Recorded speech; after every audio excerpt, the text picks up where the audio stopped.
سلام عرض کردیم، میریم که داشته باشیم یه شب موشکافانه دیگه رو با وضعیت حاد جسمی و روحی عظما، اونم تو تب تند مذاکرات. آیا آنها با عقلانیت و حقانیت ایران کنار خواهند آمد؟ اختلاف بر سر مسائل اساسی همچون ظرفیت غنیسازی و رفع کامل تحریم‌ها همچنان باقی است. بله، خلاصه کلام این که اینجوریاست، همش 3-4 روز تا ضرب العجل 5 به علاوه 1 بیشتر باقی نمونده و علی گدا تو مخمسه زهرخوری داره پیچ و تاب میخوره. این روزا همه جک و جونورای نظام دلواپس اینن که مبادا مذاکرات به بنبست بخوره و مصیبت‌های بعدی قطار شه. آنها دنبال این هستند که مذاکرات نتیجه بخش نباشد و بتوانند مسائل و موارد دیگری را مطرح کنند.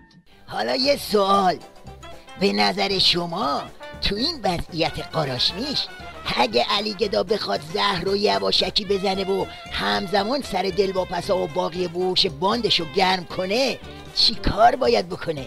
جان داد و عوار کشکی را بندازه که ما وایستادیم و خط قرمز داریم و از این حرفا؟ یعنی اینجوری؟ خبرنگاران خارجی که به وین اومدند اخباری رو به نقل از منابع نزدیک به دیپلمات‌های غربی منتشر کردند مبنی بر اینکه ایرانی‌ها و تیم هسته‌ای ایران سخت کوشانه پا از خطوط قرمز پس نمی‌کشند. راستش اینجور ادا و اطوارا دیگه خیلی تکراری شده، یعنی خود نوچه‌های باند ولایت هم فهمیدن که بابا خط قرمزای سیدعلی قرمز نیست بنفشه. پس چی کار باید بکنه؟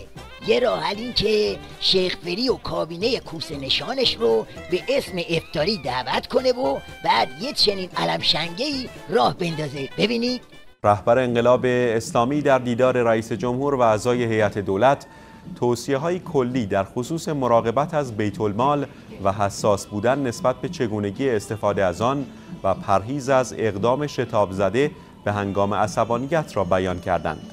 حضرت آیت الله خامنه‌ای همچنین به موضوع فرهنگ و دغدغه‌های فرهنگی اشاره کردند و با تاکید بر اینکه خطاها و اشتباهات فرهنگی به راحتی قابل جبران نیست گفتند ضروری است در عرصه فرهنگی سیاست‌های نظام به درستی درک و اعمال شود. بله رفقای موشکا، این که میبینید علی گدا وسط گیر و دار مذاکرات اینطوری چارچنگوری چسبیده به اشتباهات فرهنگی و پیله کرده به حجاب و این حرفا همچین خیلی هم دوغکی نیست. عظما اون پشت مشتا مشغول نوشتن نشعجاته، از اون طرف کوسه و شیخ فری هم ساز اعتدال و تو همین مایه کوک کردن و واسه خوروندن زهر فرهنگی به علی گدا خیز برداشتن.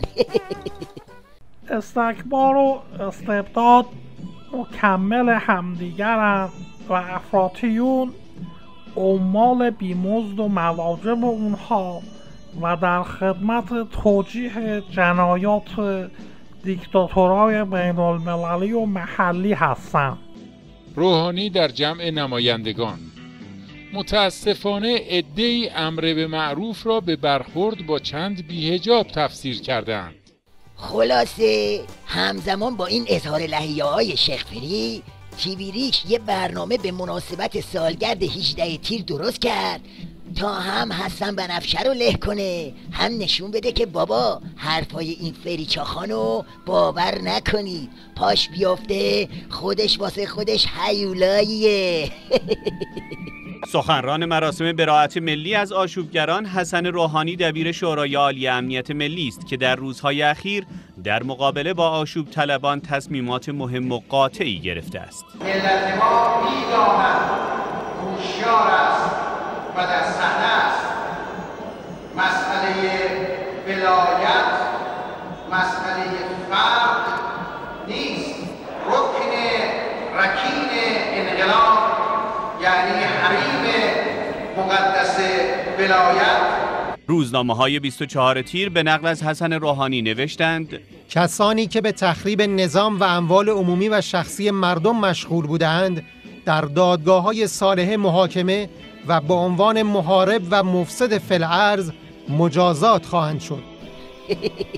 علی گدا که میدونه قدم بعدی زهرخوری ترکیدن انبار باروته، با این روزه های فرهنگی و این فیلم های آبگوشتی هم میخواد سر نوچه‌هاش شیره بماله، هم واسه بگیر و به بند آماده باشه.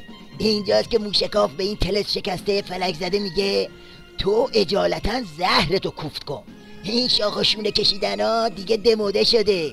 زهر رو که بخوری فتیله انفجار روشن میشه و یعنی بو بو بوم بوم بوم.